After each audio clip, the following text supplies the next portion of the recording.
Okay, well, thank you very much for being here and participating. And I'm going to try to make up a little bit of time here. So maybe I'll just do 1.5 presentations instead of 2. So the 2 presentations, the one involving cybersecurity risk, which others have previously presented on at previous conferences, but that was before Helixia came on the scene, and so there's new excitement there, right? And so the other one has to do with a specific case of Meta, that is used to be called Facebook, and the European Union, and also the U.S. Congress. It turns out, as the development came through yesterday, when the House of Representatives decided not to renew, at least for now, they're not renewing FISA 702. So some of you are familiar with that. So I come from a background, it's pretty eclectic sort of a background. I'm an attorney, CPA, and I have a master's degree in applied statistics. And I'm also a certified fraud examiner. And so it drives my students crazy because they never know which direction I'm going to be coming from. But it's also a lot of fun because there's a lot going on at the intersection of these 3 disciplines. And so we'll start out here talking about a definition of risk, which turns out is, for some reason, is more controversial than I think it should be. And then we'll talk a little bit about just how to go about building these models. But most of you, I think, are pretty familiar, especially now that you've seen a couple presentations, and if you've been going through training with Lionel, then you're already an expert, right? So, not surprisingly, I think I learned how to build AI graphics from Lionel because he was doing it all the time, and so I decided I had to do it too. So I went to Deep AI as the website for this one, and just asked them to come up with something that represented some lady who's rolling some dice, right? So there you go.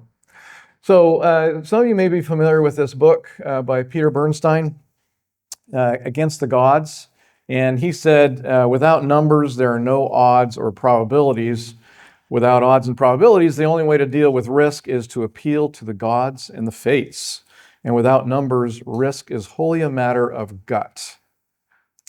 So this is not quite Shakespeare, but it's almost poetic, right? So does sound work through this thing too? Can I play a little video here? Yes. Hold on. Okay. Well, you come with a specific question, and then you present it to the god, and then the answer, but he still needs to analyze over the sheep and then add up all the figures and negative features, yes. And depending on that, he will say whether this is yes or no, or positive or negative, yes. But then there is still some doubt, therefore he would need to do another XSPC. He sacrifices another sheep, goes again through the same steps, and only if the second sheep corroborates what he had found earlier, then he can be certain, and that's the answer he would give to the client, which would be formulated as a yes or no answer. For example, if the question was whether I should go on a business trip, then he will tell him, well, you shouldn't or you should. Mm-hmm. And that's how it worked. And we have hundreds of recorded queries, for example, kings, with very specific questions about battles and should I travel on that day and so on. Mm-hmm. And in each case, they would go through this procedure involving also this control XSPC. And here I also want to stress that this is completely devoid of any mumbo-jumbo supernatural features. Yes, that's I compared these, I think earlier, at least in the earlier version of it, to the modern manuals used in medical autopsies. This whole part is purely science, you know, so this sort of very detailed descriptions of extent. There is nothing supernatural. So I don't know about you, but it came as somewhat of a surprise to me to have him say that this reading sheep livers is all about science, that there's no mumbo jumbo involved. And sometimes I think that we get caught a little bit in that same trap. You know, the LLMs are all about science. There's no mumbo jumbo involved. The reality, I think, is a little bit messier than that. But in any event, let's see if I can get this machine to go to the next slide. There we go. So there was a gentleman by the name of Antoine Arnaud, and I probably mispronounced that no, came close, pretty good? Okay. So in 1662, he wrote in Logic or the Art of Thinking that the fear of harm ought to be proportional, not merely to the gravity of the harm, but also to the probability of the event.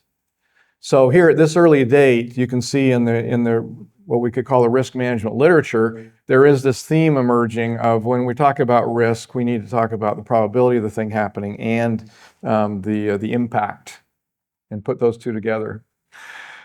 So the reason that this presentation really came to being is because I teach compliance risk management at University of North Georgia. We have a program, and I'm in charge of the risk management course there. And there is this thing called the COSO ERM framework. I'm just curious, how many of you are familiar with COSO? Anybody? Okay. So COSO is a non-government, but almost a quasi-governmental sort of organization that came into being back in 2001 when Enron blew up.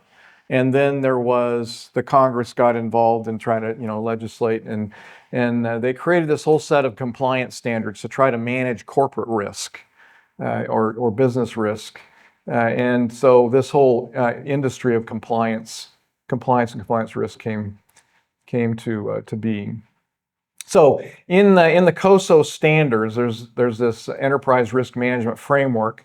They say that the possibility that violations of applicable laws, regulations, contractual terms, standards, or internal policies will occur and have a negative financial or non-financial impact on the organization. So this is the definition for them of compliance risk. Right. So Bayesian Lab is a great tool, Bayesian networks generally, but especially Bayesian Lab is a great tool for assessing compliance risk. And if you get good enough at it, you can use it to optimize and do some other exciting things. So there's also an organization called ISO. Some of you may be more familiar with ISO. ISO has a much broader mandate. COSO was focused narrowly on this idea of managing financial reporting risk is what their original thing was. Whereas ISO is everywhere in industry. It's a very huge body of risk management literature. But ISO 31000 in particular says that risk is the effect of uncertainty on objectives, right? And then we have a little link here to the COSO ERM framework. So again, risk is probability times gravity. So the American Institute of Certified Public Accountants is also playing in this space a little bit, and they have a similar definition, which is that a risk of material misstatement in financial statements exists when there is a reasonable possibility of a misstatement occurring. We could say that's the likelihood. And B, if it were to occur, there is a reasonable possibility of the misstatement being material. So we have the likelihood and the magnitude paired up again there. And then we can go back in time just a little bit to William Stanley Jevons and the theory of political economy in 1871. And he said, now there can be no doubt that the whole of our actions in industry and trade certainly depend upon comparing quantities of advantage and disadvantage. So here he's bringing out this idea that when we think about risk, it's not just downside, we should also be looking at the upside. So risk is a broader, more holistic kind of concept. So this brings us to this specific story about Colonial Pipeline. And so the question is, how long to hack, how much time should it take to hack your pipeline, right? So I don't know how many of you were here in this, well, let's see, it wouldn't have been this area. It was more in the southeast and the east coast. 3 or 4 years ago, there was a Colonial Pipeline that had their operating system hacked into. And Colonial Pipeline was responsible for about 50% of the jet and vehicle fuel throughout the east, across the eastern seaboard and around like to Georgia and Florida. And so where I was living, the gas stations pretty much just shut down. It was for about a week. They were gone. Yeah. And so did anybody else experience that kind of thing? Yeah. Yeah, you were there in Tennessee, right? No? Virginia. Okay. Yeah, I was thinking of you. Aren't you in Tennessee, Stephanie? Yeah. Missouri. Okay. See, I got you in the wrong part of You're in Tennessee, though. So I used to be. You used to be. What'd you guys move? Florida. You're in Florida now. I'm Florida, yes. Here all this time, I thought I was supporting kind of a local business, and now that's not true. Okay. Well, in any event, it happened. And then that brings us to this little Hive Systems table. And Corey Neske has presented several times. He's with Hive Systems. It used to be Hive Systems IO, and I just grabbed this 2022. They do this every year. They recalculate how long it'll take to hack your password. And so I'm really pairing this together with the idea of how long will it take to hack your pipeline, right? So hacking your pipeline, it turns out, is about as quick as hacking your password, because once you hack the password, then you can get in and do a little ransomware gig, and you've got the pipeline shut down. And that's what happened to Colonial Pipeline. They had some old passwords that had not been cleaned up. They had some old VPNs that were not being used. And some hackers decided, hey, here's a VPN. Oh, here's a password. And away we go, right? And it was shut down. So you can see, the more digits you have in your password, the longer it takes to get hacked into. So let's go back just a moment to our the liver thing here, reading sheep livers. This was really old risk management technology or risk assessment technology. And most people would not pay much attention to it anymore. We have in the area of cybersecurity, we still have a lot of old technology. What you're going to see here is an example of not ancient, but still very old technology. And it's actually routinely used today. It is a government agency.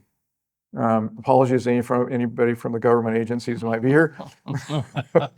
This particular agency is the U.S. Department of Transportation. And so about a year after this pipeline hack happened, the U.S. Department of Transportation finally came around and they fined Colonial Pipeline. And this was, this is the notice. Notice of probable violation, proposed civil penalty, and proposed compliance order. And so it was close to $1 million, $986,400, drop in the bucket to most big companies. But if you weren't paying attention, this would probably get your attention that, hey, we have a cybersecurity problem, right? So that's another example. So we can get even better than that. We can look at Bayesian networks. And this one, I won't name the competitor to Bayesian Lab. This is on the screen here, but it is one. And one approach is to build Bayesian networks using expert elicitation, consulting experts. And this is one example that applies to Colonial Pipeline. You can see that there are all kinds of things here. There's a net utility node. So this is like a decision tree or an influence diagram sort of a format. And you can see that there's some parents or ancestors up here, response playbook, preventative controls, and then down days, the number of days it takes if the pipeline is hacked, how long does it take to get it back online, right? So this is a possibility, right? And if we look at comparing what we've seen so far, we didn't really talk about heat maps. That's another kind of old technology that is out there for risk management. If we look at the the ability of these tools to assess the gravity, magnitude, or impact on this axis, and then the probability or the likelihood, we can get some notion of how good these organizations or tools are at risk assessment efficacy, how efficacious they are. So here's the Harrispex. That's the guy who's reading the sheep livers, right? He's down here at the bottom. And here's Bayesian networks up at the top. And then AICPA, this is the Financial Accounting Standards Board, and then there are heat maps here. So my point is, we're really better off using Bayesian networks than pretty much anything else. So how do we do it? So one big step, of course, is to get some kind of data. Now, the definition of data, it's going to vary depending on who you talk to. But here are some sources if you're looking at cybersecurity data. We've got an organization called MITRE.org. It has a bunch of data sources. There's a Verus community database on GitHub. Verizon has its annual DBIR report. There are some government agencies that got cut off by Helixia, which I think is probably appropriate. Helixia is a much better tool than most government agencies. And then we have MITRE ATT&CK. It's the same organization, just a different part of the website. And then there's Helixia. And then domain experts, of course. And we compare, as you've seen, we compare these two things together. The Helixia Bayesian network approach with the LLMs, and we can put them together with domain experts. So some of the data sources out there, the DBIR, this is just a little example, the kind of thing that they produce. Really, really great graphics and lots of good information. It's incomplete data though, right? They're basing it on a survey kind of a thing, and it doesn't have the same reach as the large language models. But here they're representing what's the share of ransomware actions over time. So over time, you can see that the percentage of ransomware in terms of the total number of breaches has been growing pretty markedly since 2021. I don't know if that has anything to do with what happened during COVID. I'm not really sure why we were growing that way. But we've got the percentage of incidents. So the incidents would not all lead to breaches, but some of them would. So here's the basic outline. What time do you have? What time is it now? I feel like I've been talking a lot longer than I planned on it up to this point. It is 2:10. So 2:10. Let's see. So all right. We'll see how much time I can shave off. Whoops. What happened? Oh, there we go. Okay. All right. So here's another source of data that we can use for building these networks is actual case histories. So this is the outline of the Colonial Pipeline case. So CPC's pipeline carried about 45% of all jet fuel and gasoline on the East Coast. That's an important data point. In October 2020, this government organization, CISA, some of you may have heard of it. It's the Computer Information Security Administration, I think is what it is. And they issued a warning specifically to CPC and other kind of big transportation infrastructure outfits, saying you need to be using multi-factor authentication, right? And you have to have a response plan. They told everybody this. We're picking up on some rumblings out there that there's going to be more ransomware attacks. You guys need to pay attention. So that was in October 2020. Well, about 6 months later, a little over 6 months, in May 2021, Darkside hackers exploited a leaked password on a dormant VPN to infiltrate Colonial Pipeline's IT system. So CPC basically ignored these guys.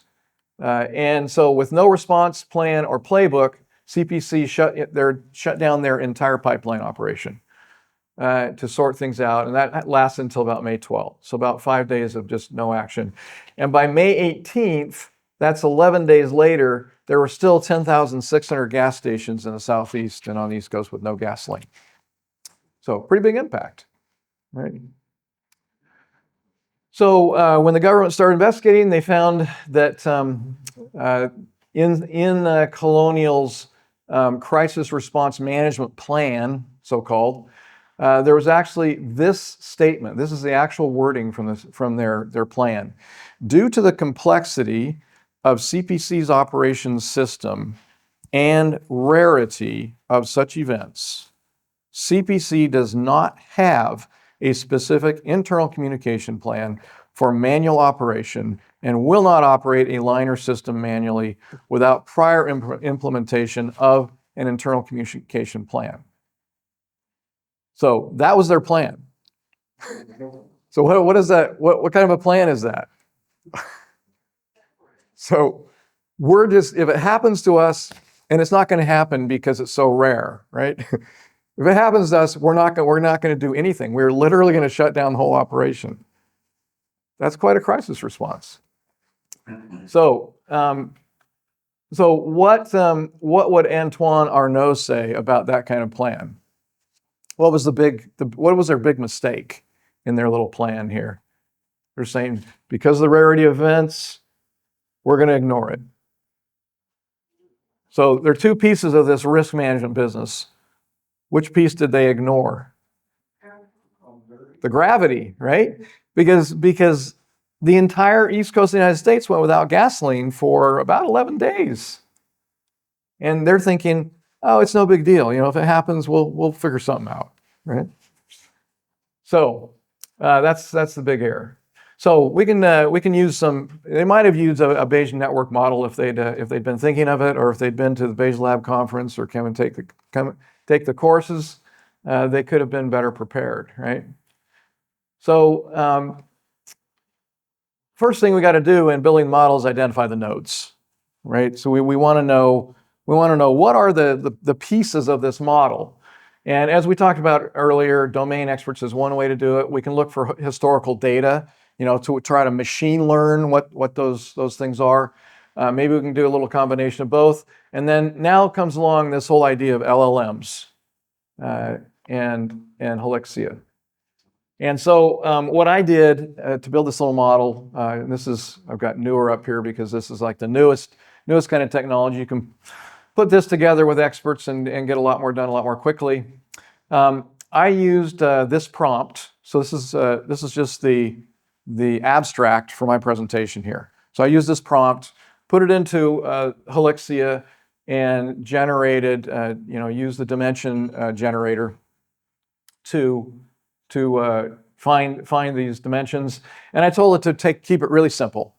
I said, so I want two classes. I want causes and effects, and I want only 5 of each. That's what I told it. Right? And so these were the dimensions that popped out when I used that approach. So you can see we've got phishing emails as a cause, poor user practice as a cause, lack of cybersecurity training, inadequate security measures, outdated software, right? All as causes. And then the effects: financial loss, data encryption, meaning that their data in a ransomware attack, your data is basically put on ice, or you can't use it. Loss of data, possibly. Reputational damage, and operational disruption. Obviously, this is a big issue here for these guys. So that's the basics. And then what you can do as well, as you've seen, is you can run it through the visual node force analysis to get a feel for what the biggest factors are. Data loss big, and so forth. So obviously this is a model. It's a starting point. It's not the end of the story, but it's a great place to start. And it's so fast. Some of you who are sitting near me may have noticed that I was busily running stuff while other people were speaking, while I was listening to other people speaking, and still managed to get some of this done. So this is a great little presentation with the badges, where you get the commentary here, poor user practices, let's see, passwords and sharing credentials, weak passwords and sharing credentials lead to vulnerabilities. So you get that kind of detail. without any additional effort at this point. Just boom, it's done, right? So this is a little bit bigger model. I told the system, okay, go get me, instead of 5, get me 10 of causes and effects, and let's see what else pops out. And there's a lot more detail that could you could use there. So if you're looking at trying to build this based on kind of expert knowledge, then there are a lot of sources that you can go to. One of them is this Purple Sec outfit. They're a cybersecurity group, kind of like Hive Systems, and they've got some really good materials out there. And I noticed that that they had preventative and corrective controls here. One of those was multi-factor authentication was preventative, and then corrective is have an incident response plan, right? And this is something that was easily accessible. Colonial Pipeline could have picked this up if they wanted to. You can also go to the government, and this was their March 2023 update, and you can see what they were telling people. Number 1 at the top, require MFA for remote access. Colonial Pipeline didn't do it, right? Enable strong spam filters. So this is a 2023 update, so this is after Colonial Pipeline, but they told people this beforehand. And a lot of this, I think, was kind of informed by their experience with Colonial Pipeline, because most of us are thinking, wow, if a company is responsible for half of the gasoline on the East Coast of the United States, they must have a really good crisis response plan, right? Well, wouldn't you think that would be? No? you know organizations too well, right? Yeah, anyway. Okay, so here's a bigger model using the competitor who shall not be named.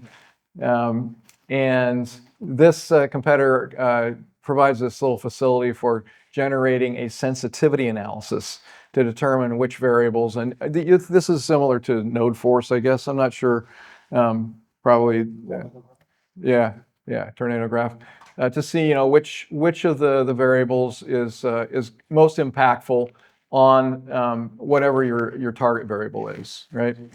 So we'll just scroll through this real fast.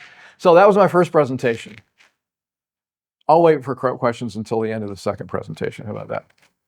Let's see, what time are we at now? Oh, 2:19. So I'm doing pretty well here. Just gong me when you're tired of hearing it. Just say we're done. Okay, so here's a little discussion of meta, and is it there? Let's try this.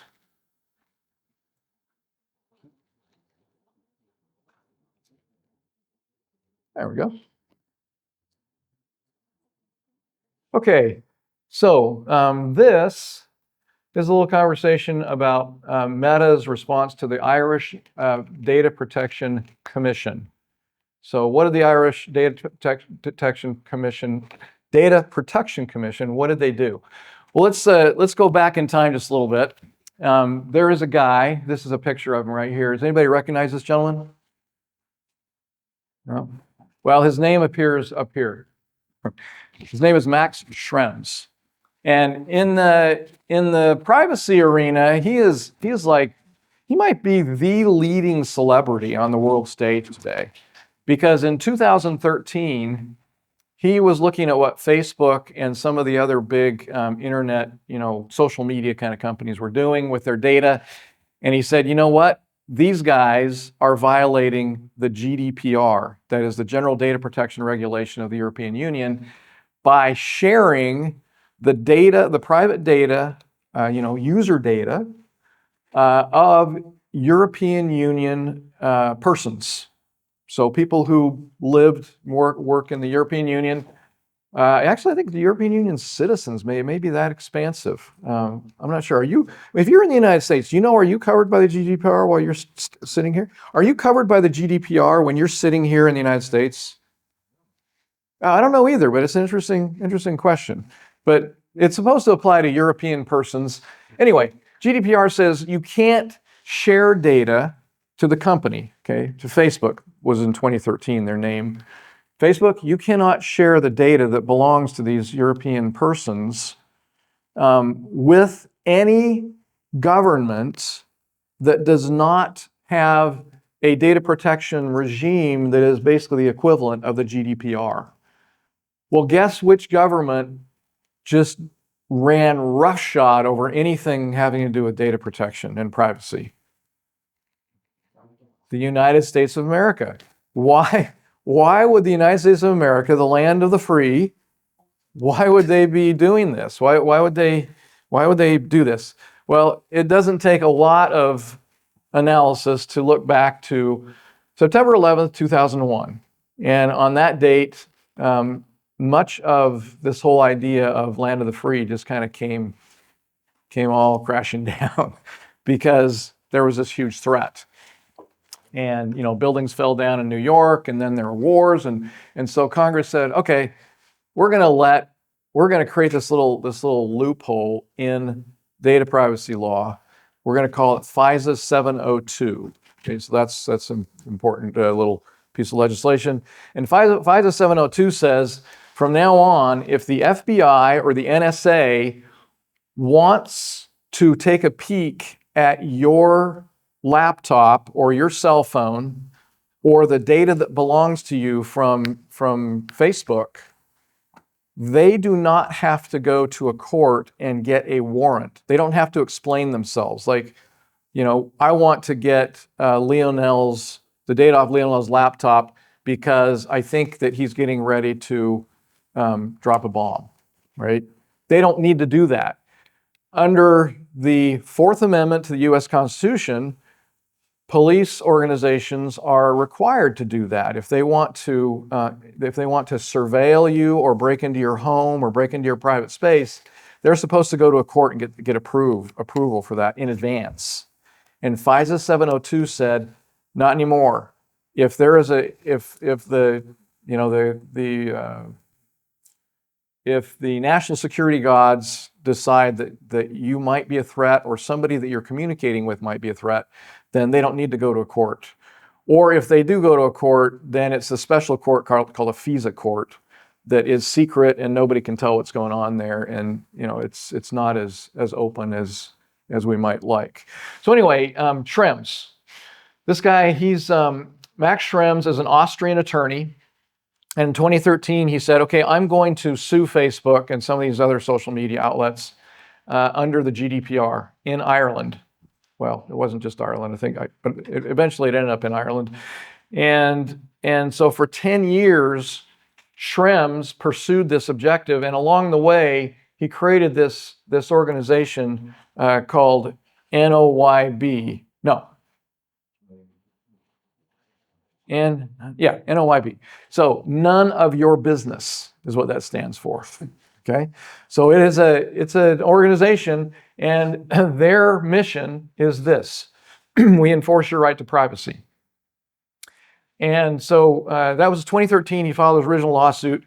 In May of 2023, so this is about 1 year ago, finally, the Irish Data Protection Commission handed down a decision fining Facebook or Meta $1.2 billion. And as we would say here, enjoining or ordering them to stop sending data to the United States because the United States can't be trusted to keep private data private. So that was in May of 2023, and the predictable response, Facebook said, oh, the world is coming to an end. We won't ever be able to do business again if this continues. And so finally, in November of 2023, let's bring this up, speed up here. Okay, so here's a little news about the Irish regulator. This is May 2023. This is the ACLU, who's a big opponent of FISA 702. And this is the Data Protection Commissioner, who just in February finally resigned after 10 years. Interesting 10 years. But her name is Helen Dixon, and she's the one that said, okay, Facebook, you got to pay $1.2 billion. And then finally, this is from November 2023. Meta went to the High Court there in Ireland and challenged this order. And finally, let's see. Yeah, it was in November. The court said, yeah, we're going to put this decision on hold for now for a little while, right? And now, what's the most recent thing? So yesterday I think it was, the House of Representatives defeated the FISA rule. So there was a proposal before the House to extend the authority of the NSA and FBI and everybody under FISA 702 to do warrantless surveillance. And there are 19 members of the U.S. House of Representatives. There were 19 Republicans and 209 Democrats who joined together and said, we are not going to vote to extend this authority anymore. So nobody knows exactly what direction it's going to go in, but the bottom line is Facebook is still faced with this question of how do we respond? Now that was a long way for me to get around to. We're trying to model how they should respond, how Facebook should respond to all this about FISA 702. So for a prompt, I used this text here. I wrote the text based on a lot of stuff that I'd put together. It's just an abstract. It's an extended abstract. And so I put this into Helixia like this. It's in a comment to the original node. And this is what came out. And let's see, there's a node force view of it. And you can see, a little bit about, the legal and financial repercussions and legal compliance, legal and regulatory compliance. So there's a lot of duplication in here that would be sorted out if we did a multi-clustering. But I'll have to talk with you about that later because I ran into some trouble with it. I'm not sure why, but in any event, little model here. This is similar kind of thing, except that this is very stripped down. So if you're trying to decide what's the best path to take, you can throw in what are your operating expenses. This is for Meta. What's the revenue? What's the GDPR? What did I say there? Oh, GDPR fines. Yeah, it's a little hard to see from this angle. The expense ratio, response to decision, the Data Protection Commission's decision, and then net utility node down there. And so we can run through this and decide what's the best response here. And you can do this in Bayesian Lab just like you can do it in this other platform. Just that I ran out of time to put it into Bayesian Lab. So you use these, this little tool here this node to determine which response you're going to take, which could be to comply, to just close your business down in Europe, to